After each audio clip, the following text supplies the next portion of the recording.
right, welcome to this new podcast. I've titled this one A Podcast About Names and Other Stuff. And I'm telling you right now, I'm not presenting this in the order recorded, but I think that I might be doing an okay job curating, what order to listen to them in. One thing I'm going to do, I will tell you that what we're going to be doing in this podcast series is that I'm sitting down having conversations with individuals. Everybody gets 2 episodes, as it were.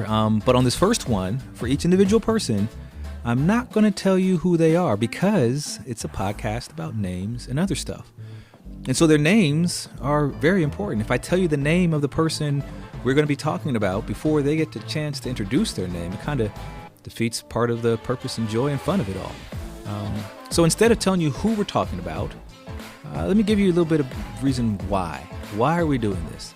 You're going to hear me mention this in the podcast itself as I'm speaking with this individual. But what really started this going on was I was involved in an experience earlier this year where I was at a conference and they were addressing and dealing with a difficult passage of Scripture.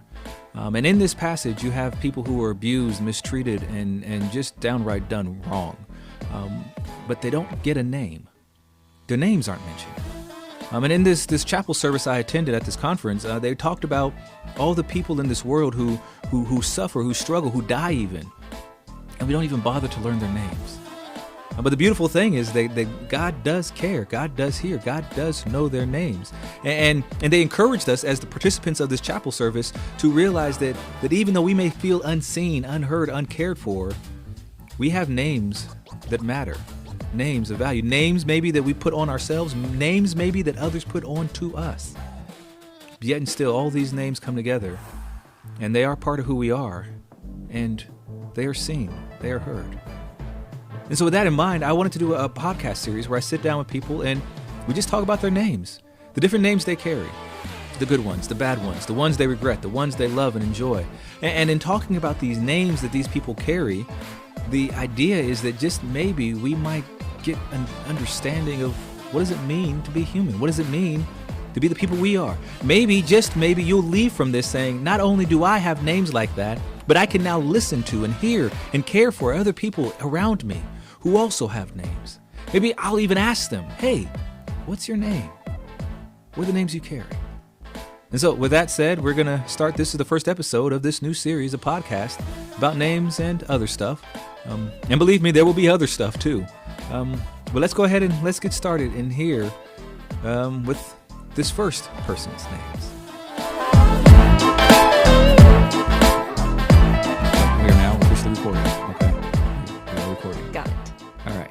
So I know you said you didn't know what we were even talking about. I do. And for anybody listening now, I've already given you guys this intro thing I'm going to do. So that will exist. I have not recorded it at this time. So you didn't get to hear that either. But the idea I approached you about was this. I had a vision of doing a podcast, and this one is called A Podcast About Names and Other Stuff. Mm-hmm. And so we're going to talk about your name and all the other names you carry. Okay. But first off, I actually had something I was reading that I think really ties in with what we're going to be talking about, and I'm sure will come up some in your story. Kosuke Koyama, he was a theologian from Japan. He actually survived World War II. He recalls the firebombing of Tokyo in some of his writings. But he wrote this about this idea of naming. He said, the naming man is engaged in a holy act. To name is to substantiate. To name is to hallow. To name this white stuffed sugar is to hallow sugar. To name this person woman is to hallow the woman. The moment of naming is the moment of reality. Naming makes real. Man's ability to name, however, is tragically his ability to misname. Because he can name, he can misname. Outside of Eden, naming always involves the risk of misnaming. When man names, he gives meaning to the cosmos. The cosmos is enlivened by him and for him. When man misnames, he creates a miscosmos, a chaos. Of course, there is orderliness and chaos apart from man's naming. Whether or not man names it, the sun rises in the east every morning. Whether man misnames it or not, there is chaos in the cancer that grows in the most delicate units of life. Perhaps chaos is the normal form of existence, and orderliness is an exception. Yet, human well-being does depend on how we name things. And so he's talking about this importance of naming, and that last part he talks about the chaos in the cosmos really brings a full picture to why we're doing this. Because I think I mentioned to you, I was off in a conference in Princeton, and I was part of this service where they were doing a chapel service and they were talking about Judges 19 and the concubine who was literally just abused to death. And we never have her name, and the importance of names, and why it's important for us to talk about the names we carry and the names other people put on us. But that whole conference was also all about chaos. And there's this quote from that conference where this guy says, Dr. Vincent Lloyd, he said, navigating chaos that we refuse to recognize is deadly. So all that in mind, we got names and chaos and misnaming and everything else. We are going to spend as much time as we can learning who are you, what are your names, what is the chaos that you live in, how are the misnamings that you've endured brought the chaos and made it even worse, how have you failed to recognize names maybe at times and it made the chaos different and harder to navigate. That is our journey. So, who are you? I feel like I should have a more profound answer, but my given name is Alyssa Claire Keller. Okay. And my name means a lot to me. I'm always fascinated, as someone who doesn't have children, when a couple is having a child and how they pick the name, because I feel like names do have meaning and they should carry meaning. And if someone names a child just because they like the name, even that has meaning to me. I feel like I have a friend that, actually my grandmother's name, which was kind of bizarre, especially for her background, came from a book that her mother had read when she was a child, so there's still meaning to that. Anyway, my name, Alyssa, which I feel like is a name you hear more now than you did when I was a child. It actually my name is from one of my mother's best friends. Okay. And her name was Melissa. Okay. And I never met Melissa. Melissa actually took her own life 5 years before I was born. That happened when Mom was actually pregnant with my older brother. And Mom has said that if my brother had been a girl, there's no way that she could have used the name. And she didn't want to name me Melissa. She wanted to name me something close. And so Alyssa came up. And Mom has said that from the time she was a teenager, she knew that if she ever had a daughter, her name would be April Michelle. And my name is definitely not April Michelle. She didn't get either of those. Well, there's an A. She got the A, yeah. So, April Michelle. And I stand by that. I feel like April Michelle would have been a very different person than Alyssa Claire is today. Yeah. Anyway, so Alyssa comes from her mom's best friend from childhood and even into college. They lived together. They were roommates in college. She was the, I think, matron of honor at my parents' wedding. Her name being Melissa. And then Claire is a family name. My great grandmother's middle name was Clara. Okay. And I had a great aunt. My grandfather's sister was named Clara, and we keep everything in our family. And I still have birthday cards from that great grandmother that are addressed to Alyssa Clara, which is not my name. But I guess that's a misnaming. Yeah. But she was picking up on the kind of the honor of having her name included. Yeah. But not exactly the same. So I guess she decided to try to make it as such. And it's funny, my mom doesn't like the name Clara. But she loves the name Claire. I always think it's just really... So your name is her improving on a name she didn't like. I guess so. And I guess, and maybe not improving, but adjusting the Melissa as well. So she made her own little tweaks. And my Claire is spelled... Well, my Alyssa is spelled differently than most Alyssas. Because I'm an ALISSA. And a lot of Alyssas now you'll see with a Y in them. Yeah. And then my Claire is just Clare, which Clara was Clara. And so she didn't put an I in it. Anyway, Claire, I never really thought much about the name Claire when I was a kid, but I really like it. I really do. And so Alyssa Claire, and I'd never get called that unless I'm in trouble. I have one friend who every once in a while she'll say, Alyssa Claire. But it was, I don't know what, in 1998, when I opened my very first email account, that was my email account. It was lissaclaire@hotmail.com. I guess you could probably send an email to that to this day. I don't know. It'll go somewhere. That definitely does date us. That we have. I still have my Hotmail account that I started, and it is mine. And yes, that's how old we are. Yes, and I don't use it. I upgraded from Hotmail to Yahoo and now to Gmail. I've changed it over, but it was Alyssa Claire at Hotmail, then at Yahoo, and now it's just Alyssa Keller. Professional. Yeah.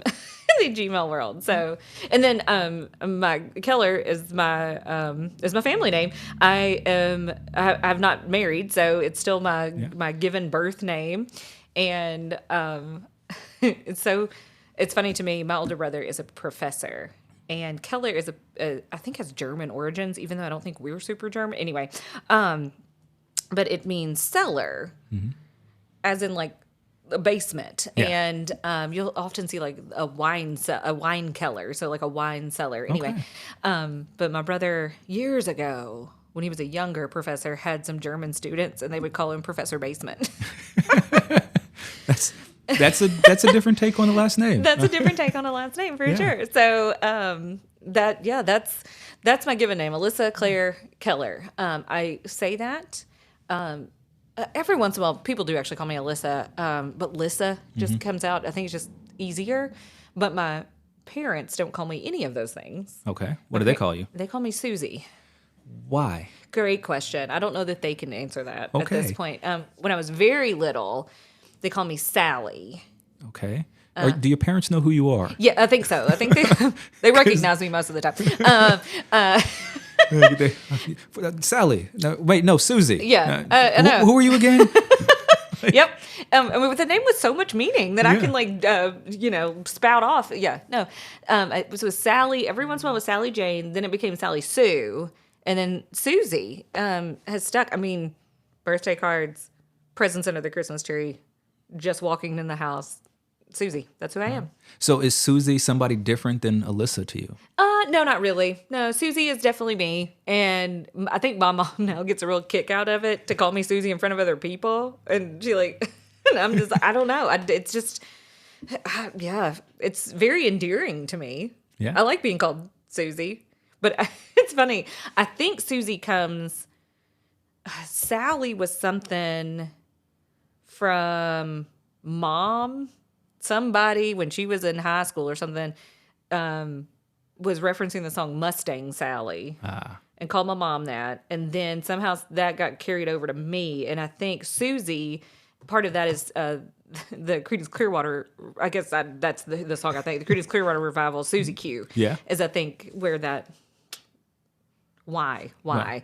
But yeah, I mean, I'm 42 years old. They still call me Susie. Well, okay. But I don't use that anywhere else. Like I know some people that have a family nickname that it becomes their name. Yeah. Susie is just like within the walls of my parents' home. Okay. For the most part. So Susie, you are Susie, and we all know Susie. Mm-hmm. But at the same time, we're not allowed to call Susie Susie. You could call me Susie. I would be, you know what? I don't know that I would answer to. Is that weird? If my mom or my dad, who actually I don't call them, I call them Mama and Daddy, talking about names. Yeah. Mama and Daddy. In their voices, Susie makes sense to me. But if somebody else called me Susie, I would be like... Doesn't even register. No, I don't even think I would hear it. My brother does not call me Susie. Huh. Not at all. Just mom and dad. All right. See? So you're already seeing some interesting bits of almost chaos in your own names. Almost chaos in my own names. Yeah, I guess learned. And with a name like Alyssa, it's been mispronounced my whole life over and over again. Like I have a friend from high school. I think I have known this man since I was very young. And he calls me Alicia to this day. That is not my name. That has never been my name. I feel pretty confident he knows it's not my name, but he calls me, and he's a local, but he has an accent just a little different. He's Alicia. Every time he sees, if he walked in the door right now, he called me that. I mean, we went to prom together. Like I know him, but from him, that's who I am. So the church I grew up in, I spent my whole life growing up there. There was a lady, and she would always call me Kamari. And when my wife started going to that church and we would encounter one another, like she would get so upset. She's like, "That is not your name." I'm like, Laura, she has known me my whole life. I'm pretty sure she knows I'm Kamari. And even if she doesn't, it doesn't matter at this point. I'm Kamari to her. I have been since I was like 4. Right. Like, right. It's not a big deal. She's like, "Yeah, it is." And I'm like, "No, I'm okay with it. It's okay. She can call me Kamari." He could call, Kamari. That just that one person. Just that right? one person. No, I've been Alicia, Anissa, so many different things. I have a friend that I met as an adult whose name is Alicia, and it took me 6 months to be able to say her name because I just felt like I was saying mine wrong. Like, that's not how you say that. Yeah, no, name. I was like, I know how to say this name. It's pronounced Susie. Yeah, it's pronounced Susie, obviously. But yeah, so Susie is probably the weirdest name that I answered to, or the most unexpected, maybe. I don't know. I mean, okay, so let's think where we are right now. We are in your office, and what is the title you have here? Wow. executive director officially. That's the word I was looking for. Officially, I'm the executive director of the museums of historic Hopkinsville Christian County. All right. Now, when Susie was 10, would Susie have thought, you're going to be sitting here being this? No, Susie never would have thought. 42-year-old Susie doesn't necessarily think that. I went through lots of ideas of what I wanted to be, and always came out with like, no, not that one. No, not that one. And I still stand by that I still don't know what I want to be when I grow up. And I love my job. And it's like, I can't think of a job better suited for me. But never in a million years would I have even thought this was something that I could do. So it's been fun. I will say, as far as names are concerned, I'm sure that the board of directors would love this. I went for talk about names. My immediate title before I was executive director, I was living in Charleston, South Carolina, and working as an intern. So my name went from intern to executive director. All right. That's overnight. That's a transition in names. You went, I'm intern. I now run everything. Yeah, well, yeah, something like that. So what is that name like? What is it like to bear the name executive director of Museums of Hopkinsville, Kentucky? It's a lot of responsibility in some ways. And I will say, with being an executive director of such a small staff and small organization, to me, it means that if it needs to happen, I need to figure out how it happens, and I stand by that. If you're ever in a position where you have of leadership, you need to never ask somebody to do something that you wouldn't do yourself. And so that's how we kind of run this place. So to me, executive director means I'm never the first one here, but I'm always the last one to leave.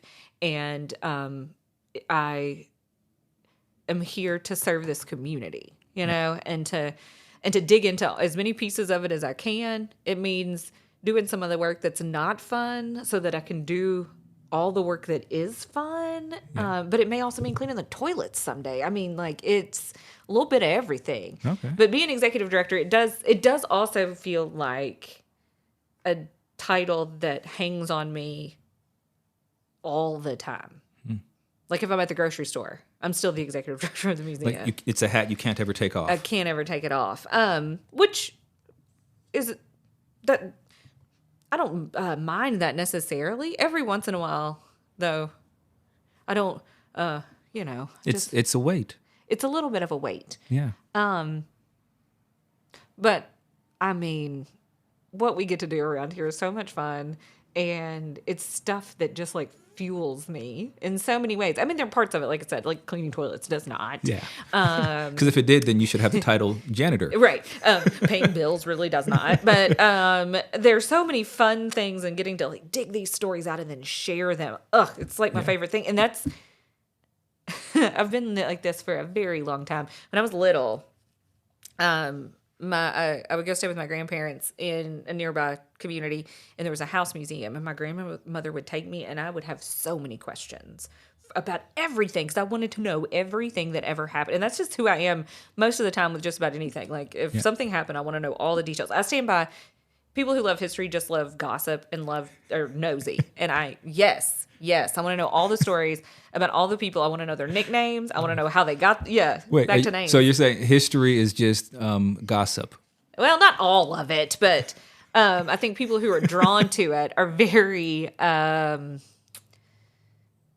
detail-oriented, but just inquisitive and want to know all the ins and outs. You reminded me, thinking of a word in Spanish that I learned, chistosa, which is kind of like gossipy lady who talks about people. Okay, I don't expect to do this too often in these episodes, but I just want to butt in real quick and make an editorial correction. The word I was looking for actually is chismosa. Chismosa, not chistosa. So I apologize to all my Latine friends and family members out there. I apologize, perdóname. Chismosa is the word I was going for. Well, I hope we're not just that, but yes, I get a sense there's a little bit of a chistosa spirit to it. Well, an artifact that just came in was a diary. Mm-hmm. And I was like, I can't wait to read that. Like, I want to know like what makes people tick and then how that carries through into who they are, and then what stories we can tell and what we can learn from that. So hopefully it's not just being nosy, but I think there's a little element of that gets you interested in the first place. And then recognizing that all stories and all people are human, and there's good and there's bad, and there's things to be proud of and things to say, oh, I can't believe they did that, and then how that creates a full narrative. I think it's just a beautiful thing. Well, there's another name you just admitted to having. Human. Human, I am. What's that mean? What's it mean to bear that name? Oh man. Yeah, that's a small, easy question. Yeah, right? That's not hard at all. We went there. I thought we would talk about Susie more. You obviously didn't listen at all to the last season of the podcast with John and I, or you would have been warned that we never end up where you think. Okay, well, So, yeah, I'm into that. What does it mean that you bear that you are a human? You just admitted that? Yeah, big admitting there. Yeah. I think like to be a human, you need to be ready to contribute to other humans, no matter who they are or where they come from or what they look like or what they believe or how they feel. And sometimes I think that's hard for any of us, but I think sometimes that's hard for me when I can't figure out why someone or some group feels the way they do about something, and I'm just so completely morally opposed to it. But if one of the things that I believe in, like to the core of my being, is independence, an independence of spirit and of soul and of who you are. I don't want to make decisions for myself. I definitely don't want to make decisions for anyone else. And I want to, and I realized a long time ago that if I want people to respect that, then I have, about me, I need to respect that about them at the same time. I don't have to agree with them, but, either hate or judgment or whatever, however you want to look at it, if I'm spewing it, I better be ready to take it. And I don't think that's what we're here for. To me, that's not being, maybe it gets down to like a negative side of being human, but I think for me, being human is, even if you feel all that, taking a deep breath and realizing that so is that other person across the table from you or on the TV or spewing things that are not what you agree with. They're still human and they're coming from somewhere, even if it seems like dark and ugly. Yeah. I don't know. Anyway. I can say that I've seen you wrestle with that because we've talked about exhibits here at the museum and some of the things that you don't display, or, like I was like, yeah, we should, display more about the lynchings. And because I'm controversial like that at times. Well, but you wrestling with that and realizing that it's not so much that you don't want to. You're saying, when I get around to displaying that, it's going to have to be in a situation where I can still respect the humanity of everybody involved. Yes. And that's something I can say that I've seen drives you. And some people will sit there and say, humanity, the lynch mob's not human. They're just monsters. And what I like that I've seen in you is that you're able to call out what they're doing as monstrous. Mm-hmm. And even though it's a struggle for you, you still insist, I'm going to identify them as human. Even though it may be really hard and I don't see it right now, right. I'm going to still, this is my struggle. I'm going to definitely find the humanity in these people.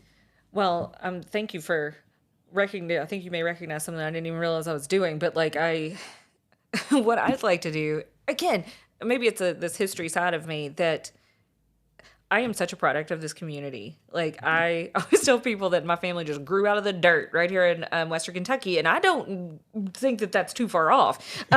But you're a bunch of dirt people. We kind of are. My family's gonna be like, "How dare you?" Anyway, but anyway, I was just like, we grew right out of the dirt, but which makes me feel like so intrinsically connected to all of the beauty and all of the negative things that have come out of this, that I almost feel like it's, one, part of like my duty as a human to help illuminate that. And also gives me a little bit of like moxie to be like, look, my people did it too. And am I proud of it? No, but that doesn't mean we can't talk about it and try to, I don't want to say see their perspective, but humanize to some degree, like what made groups of people get to where they felt that way? What was the driving force behind this? And then there's been probably more self-reflection than, that in some ways probably means nothing, but like thinking of like, what would I have been like in some of these situations? Like if I was alive 100 years ago, and part of me like, You might have been being somebody who grew out of the dirt. You might not have been okay being alone in a room with the door closed with a black man. Maybe not. That might have been a thing that you've been like, I can't do that. I know. Oh no. Yeah. Which, by the way, for those of you who are listening, yes, I am black, and Susie is white. It's not. Yeah.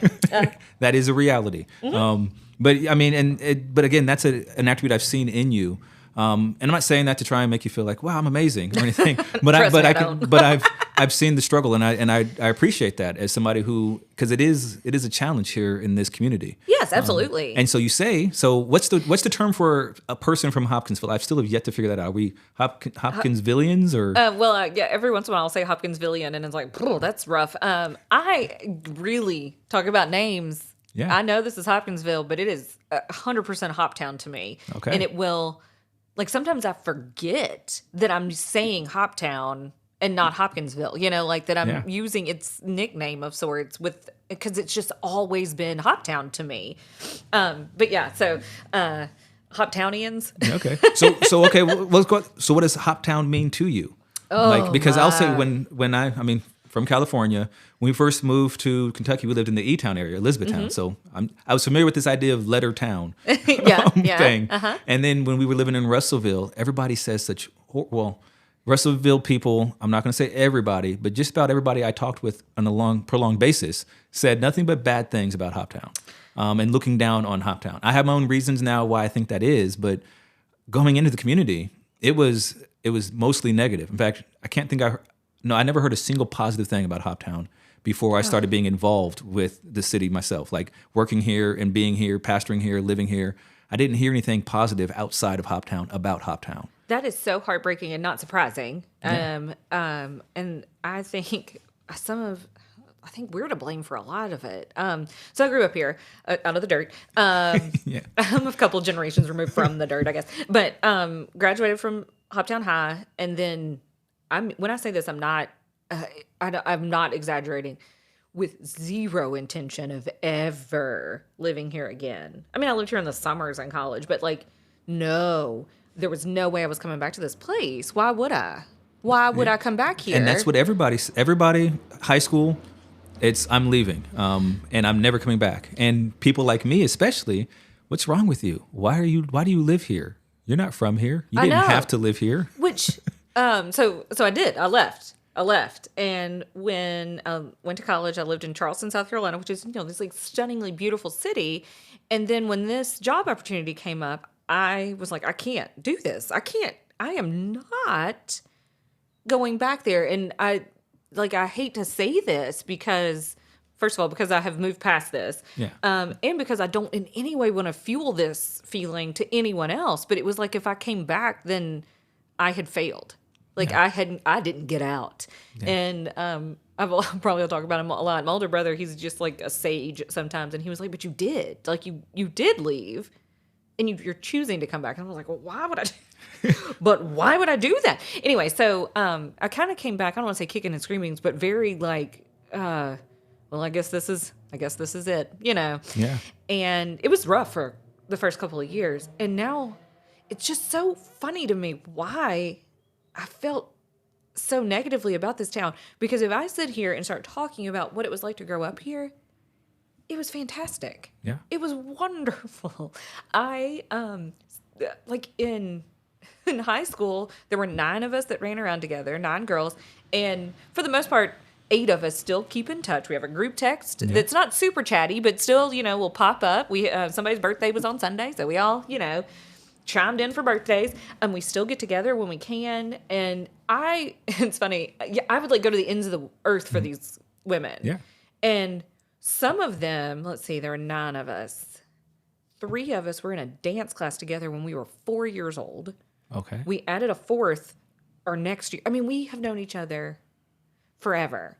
2 of them, I guess they became friends when the other one was born, and they went to church together and got laid in a crib together at church. So one's 2 months older than the other. So they became friends in June, of 1981. Anyway, and we had so much fun. I mean, we did all kinds of things that we had great experiences in school. I stand by, I got a fantastic education from the public school system here. And I mean, we talk about growing up here. I mean, like it was this idyllic situation. I mean, of course there were bad parts. Did we have parties in fields? Yes. Did we sit in parking lots in high school a lot? Of course. But then you go and spread your wings and go to college, and I had a lot of friends from bigger cities, and that's what they did too. I mean, we didn't sit in fields because we didn't have fields in Southern California to sit in necessarily. Well, but we did sit in parking lots. You missed out. Well, I mean, yeah, you're right. Field sounds so much better than a beach. Oh, it does not at all sound better than that. I mean, but I was like, it's just like this. It was the same experience, but ours was in a lot of ways safer. Yeah. I don't know. I was always one of those that, like, it was a small town, so everybody knew your business. Then I went to even smaller college because I was like, well, if you don't want people to know it, don't do it. Like, I've always been like that, for the most part, at least. But we had such great experiences. And I'll stand by my older brother. He's 5 years older than me. Same kind of stories. He still has very good friends from Hopkinsville that he still keeps in touch. I mean, and like, now I'm back here. This story about him, though. So this is always home to me. But I was living in Charleston. My brother came to visit. And I don't know, we were out doing something. And he lives in Murray now. And he's lived in Murray for 30 years. I mean, he's been in Murray a very long time at this point. He's lived in Murray longer than he ever lived here. Okay. Is my point. This was 10 years, 15 years ago, and someone asked him where he was from, and he said he was from Murray, Kentucky, and I was appalled. I like made a scene, I think. I was like, what? I have to defend the honor of Hoptown. And he was like, Melissa, that's where we live. It's just easier to say that than to have to explain. And I was like, oh, okay, fine, but like, you are not from Murray. You're from Hoptown, you know. Yes. So my wife and I, when people ask us still to this day, like I'll just say, well, we're from Southern California originally, and then from there I decide what part of the story I'm going to tell. Like, right. Is it just, and we live in Kentucky now, or do I do all this stuff in between? But I mean, I get that because for me, being from Southern California has such a huge bearing on the way we are, my wife and I. We would not be the same if we were from someplace else. We we lived in Kentucky.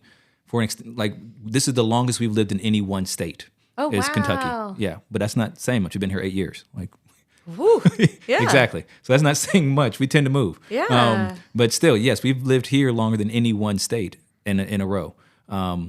Since being married, I think, well, California, I don't know when she moved back and forth in California. Me in California, yeah, up until 18. But like, still, we're from Southern California. So I get that. Yeah, and I don't know. You asked what Hoptown means. I mean, it means so much. And it means it's like small town, but with so much opportunity and so much potential. I did not recognize the beauty and the uniqueness of our diversity when I grew up here. And then went to college and kind of had, even people from bigger places didn't have that same experience in like their day-to-day life that I did. Yeah. And I didn't realize how unique and how special that really is to get to know different kinds of people. And luckily being raised in a family who embraced different kinds of people and loved them and didn't, I say this a lot and they know this. My parents learned some lessons that I'm very thankful for, that some of my friends, their parents hadn't learned those lessons, and my friends had to teach them about acceptance, we'll say. That's the easiest way to put it. And my parents already knew that. And so I didn't have to teach them. I just got like kind of, it was part of our growing up. And so very, very thankful. And just knowing that, I don't know how or when they learned it, but they did it. And I'm so thankful for that and so proud of them for that too. I mean, they're funny, and just they're taking their view on things is not necessarily what you would expect. And that's one of the things about being here that a lot about Hopkinsville is, I think, not what you expect. They're like little pockets of this diversity of thought that I didn't think I could come back here. I thought I'd be like a unicorn, like not like anybody else. And it's not true. You just have to kind of like find your people, you know? And there's so many interesting things. I love to tell people about stuff that we're doing here that are from other, and they're like, where are you doing that? I was like, in Hoptown. Yeah. Yes. Yeah, You can do all kinds of stuff. Well, so we've talked about a number of names of yours. I haven't done all of them. Oh, I know, but I would say let's try and do something not as happy necessarily. Okay. Yeah. Ooh. Because I mean, it's important. What are some of the names that you say that you carry that you wish you didn't? Ooh. Huh. Like, I'll give you an example of make it easier for you. So, Okay. with me, and this is a name that I carry that I put on myself. I say, and my wife disagrees, but I say not good husband. Oh, okay. And that comes from, I look back on years, the beginning of our marriage, especially with my struggle with depression, which I don't have a problem with that title, but I look at how that was playing out within my marriage, and I say, I'm not very good at this husband thing. There were times when I was distant I shouldn't have been, times when I was withdrawn or angry, and I have regrets that I carry. And so sometimes I look at my role as husband, and I say, that's a title I carry, but I don't really feel very confident or good about that title. Because I say I'm not a good husband. And that's not that she agrees. And so I'm not saying a title that somebody says this is true of you. Okay. It could be something you recognize. You say, you know what? My mom will tell me that this isn't true, but when I think of myself, this is a name that I carry that I wish I didn't. I don't know that I've ever articulated it this way, but like the idea of the imposter syndrome, like the just today, this morning, a friend told me that a dear friend of mine, she said that someone had mentioned to her about how they wanted to know what she and I, like what coffee we drink and how we always have so much energy and how we're always so excited and enthusiastic about things. And she said, and I told him that, but when we're together, like we're very low key. And I was like, we've got them all fooled. And, and so I think that's kind of maybe the imposter side of it, that like, I don't try to hide it at all. My mom told me the other day that somebody mentioned this to her about how I was always so excited and happy and all this, and they're like, "Is she like that all the time?" And my mom was like, "No." So you would say imposter. You feel sometimes like who you are is not who you are. And maybe an actress too. Okay. And I mean, not to downplay how much fun it is to be an actress, but I mean, there are definitely times where I'm like, "Oh gosh, okay." This room of people expects me to be happy. They expect me to be real pumped up about everything we're going to talk about. I am exhausted, but let's go. And I pull my jazz hands out. And I had somebody once that I was like talking about this idea with, and he said something about me being fake. And I was like, I don't think it's fake. I think it's truly who I am. I am very much like that. But sometimes it's a show. Yeah. And it's a show for other people a lot. And sometimes like the show of it then does get me excited. You know, that kind of fake it till you make it. I hate that phrase. But still, like that idea that like if I keep getting excited, maybe, or act excited, I'll get there. But I tell people all the time, I have 2 levels, on and off. Like that's what you get with me. And like I feel like people who are around me a lot recognize that. But I gave ghost tours when I lived in Charleston. And somebody asked me one night, they were like, "Are you always like this?" And I was like, "Yes, and it's exhausting." And it's like, "No, I'm not." Yeah. And so I think there's this imposter, or that is so excited and that is so like on the go and constant, because this girl will lay on the couch for days, if allowed, and. Like I know some people, they're like, I get bored doing that. I'm like, I do not. I love it. And so I think that like I am very extroverted. When you're supposed to be.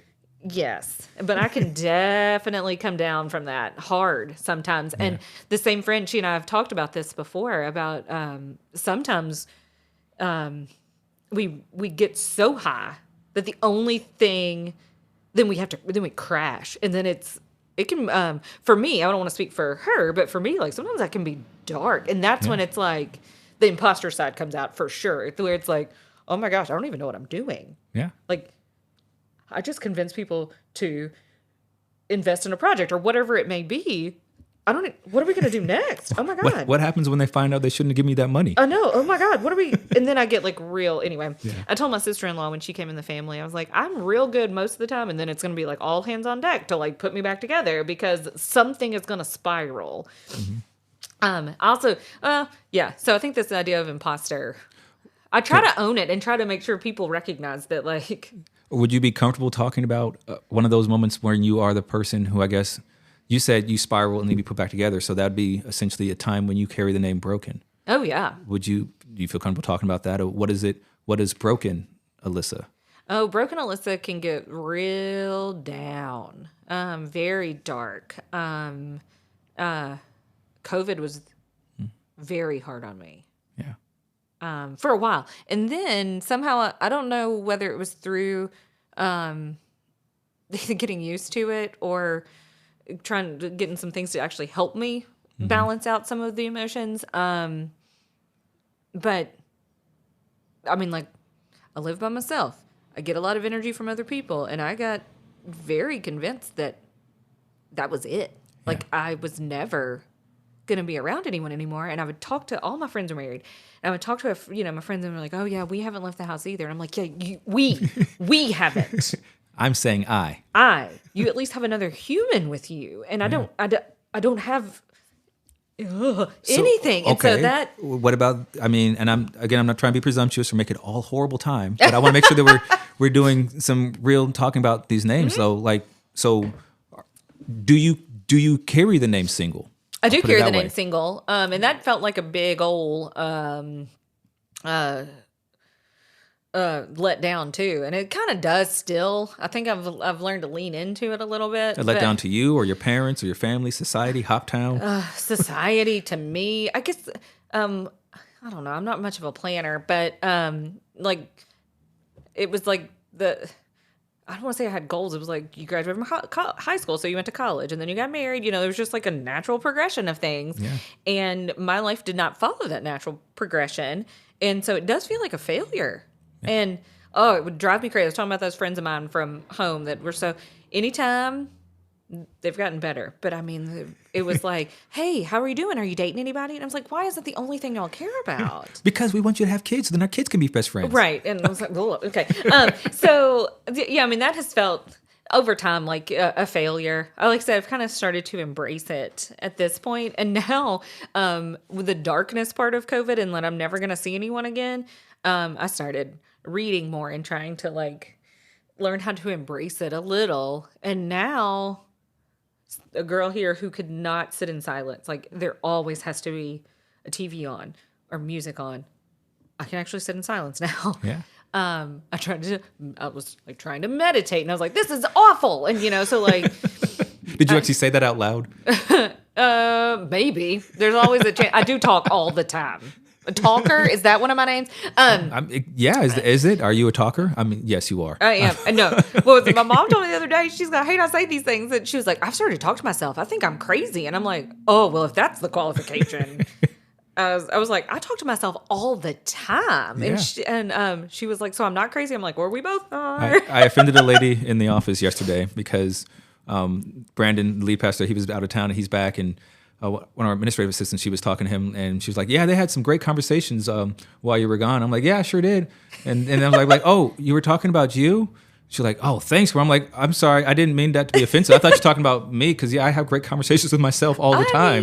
I didn't mean to offend you, but yes, I talk to me all the time, and they're great conversations." See, I mean, I think I just process out loud like all the time. So. They say it's a hallmark of genius. Is it? Oh, no. Because we have so much going on in our brains, some of it has to come out. Keep it organized. Yeah. I'm fascinated by very introverted people when they actually like think about what they're going to say before it comes out of their mouth. I'm like, what's that like? Now you sound like my wife too. I mean, because a lot of times I'm like actively having an idea and coming up with a solution to a problem. Like I'm not like, it's just like all happening at one time. Anyway, so so singleness, being single was a name you carried that felt like a failure, but now it's starting to feel like not a failure. Not a failure, yeah. So then what is it? I'm not saying that put you like, but just I'm sure that say I have somebody actually listening, who knows, But I imagine there'll be other people who can relate to that and say, I feel that sense of failure in singleness, but I'm not coming out of it. Help me understand. What does it feel like? What does it become? Well, and it felt like I was always like trying to get to something and trying to find something, and sometimes finding things that I was like, this is not. Yeah. You don't just have to like him because he likes you, like, and trying to like come up with my own boundaries and my own sense of like what I wanted, and then being kind of stuck at home for so long. I feel like I've read a lot of things over time, it seems like, for whatever reason. Here at the museum, we do a lot of local, we don't only do local things, it seems like, but the Edgar Cayce work. There's a lot about the Cayce work, about self-growth and self-improvement. Then started reading things about bell hooks, about love, and then always thinking that idea of love was something that was reserved for like romantic relationships. Yeah. And so it finally like dawned on me that love is so much bigger than that. And like just because I don't have that in that specific capacity doesn't mean that I don't love people and that they don't love me, and that so finding kind of the beauty and the warmth in that, and still having moments when it's like, yeah, but you said we and it's just me, and like that and getting and I'm sure some of my married friends getting frustrated with me because I'm like, don't you just want to pay attention to me? I know you have a husband. Who cares? Like, can he stay home? Like, let's go do something. Like, that's fun. Anyway. So leaning, I guess, maybe less into the word single and into independent. Like I said, independence is very important to me. Yeah. And now, like, the thought of having another human in my home for too long sounds terrible. I have a dear friend who...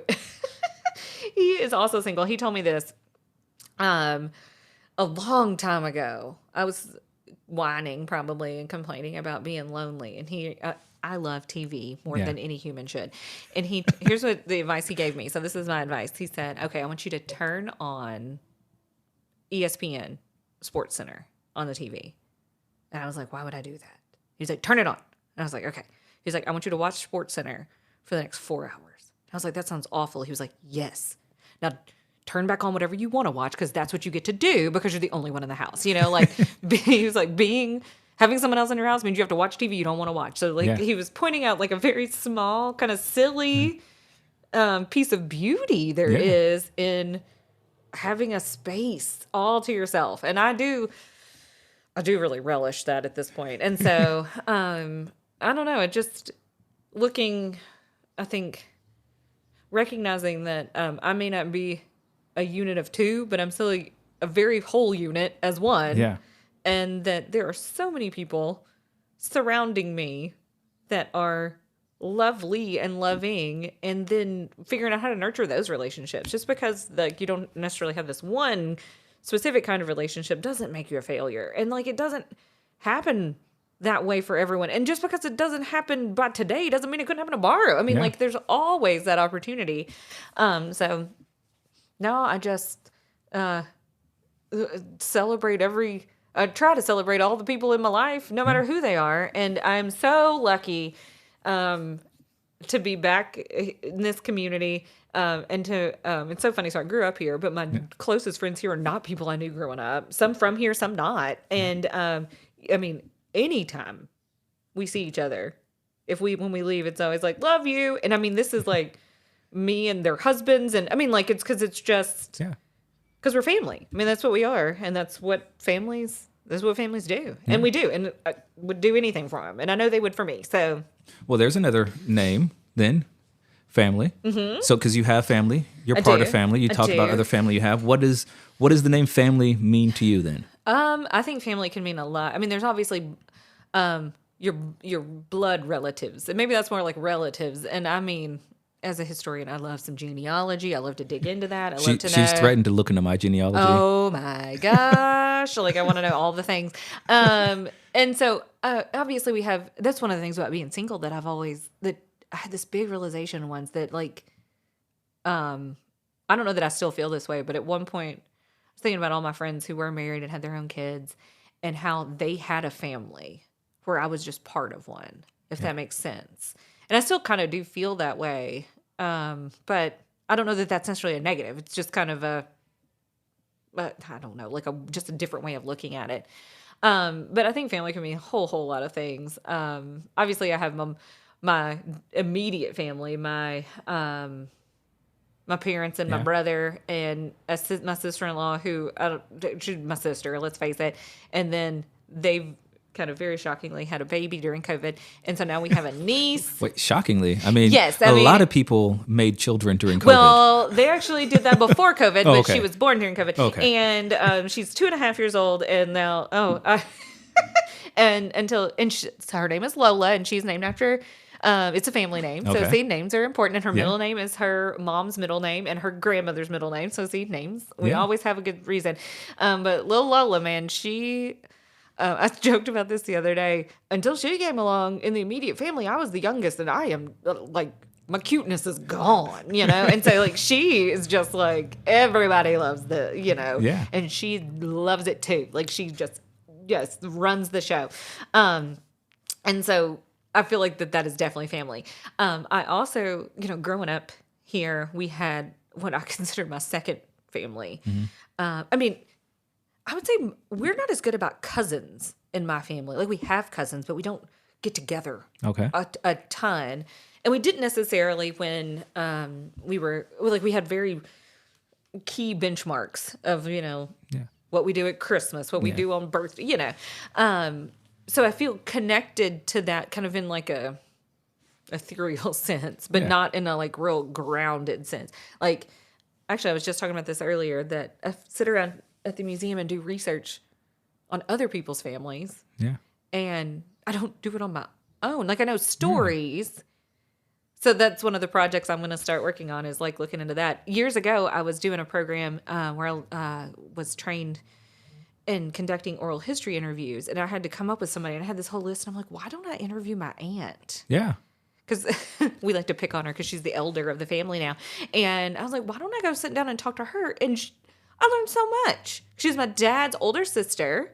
She lives in town, and I went over and hung out with her, and she told me, about my great-grandfathers. When she was born, they lived in a house with real close to her grandparents, and she told me about her great-grandfather's, or my great-grandfather's, favorite foods and how he would take a nap in the middle of the day and what that he could play the guitar. I was like, what? And I don't know. So like, I know that's family, but when I think about it's like, I feel like we've gotten pretty insular, but they're actually one of my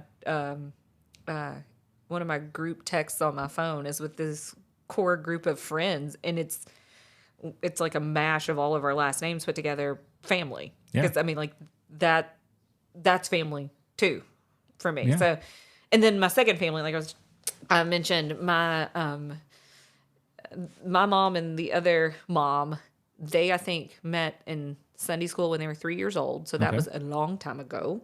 They grew up together, and they had been like good friends since long before I was born. And they have 2 daughters, and then there's my brother and I, and we are all kind of like stair steps. And so I'm the youngest out of all of us, but I grew up that they were my family. Like if we needed something, if we needed somewhere to stay, or if we, we go to their house. That was their family. Yeah, absolutely. And talking about names, I'm gonna throw one in. Okay. So the way the stair steps works, my brother's the oldest, then they have a daughter, they have another daughter, and then there's me. The one that's just a year older than I am, this child is out of high school now. She's finishing her first year of college. Her daughter is named Alyssa. Okay. Spelled with a Y. Yeah. And so when she was born, it's like such an honor to have a child named. She's in some ways she's more like me, which makes no sense. We're not really related. She's more like you than you? What? Yeah. Well, she's more like me than her mom sometimes, okay. Which is funny.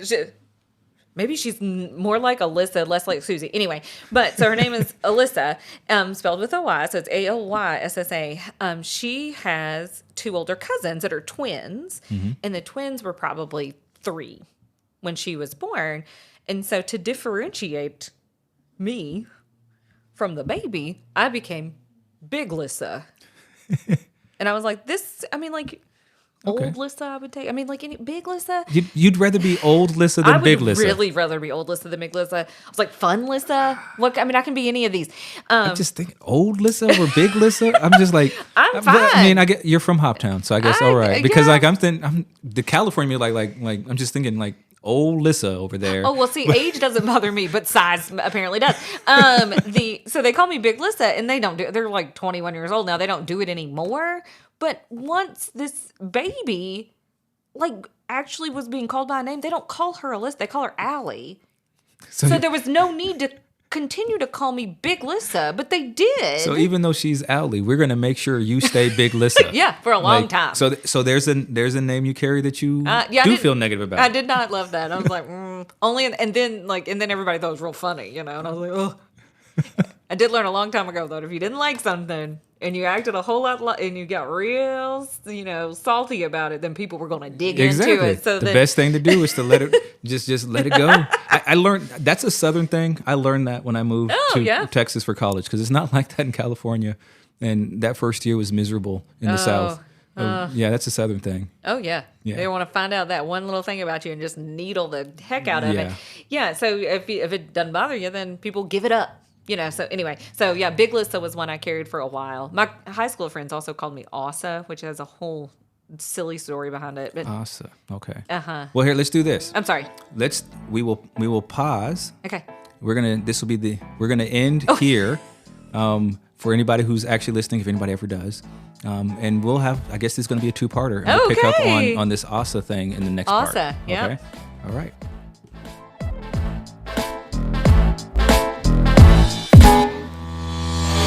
The views, thoughts, and opinions expressed in this podcast are the speaker's own and do not represent the views, thoughts, and opinions of any institution, organization, or corporation. The material and information presented here is for general information purposes only. All persons who participated did so of their own free will and speak for themselves only, regardless of any personal affiliations they may possess. This podcast has been a production of Salt.Light.Love Ministries. All rights reserved.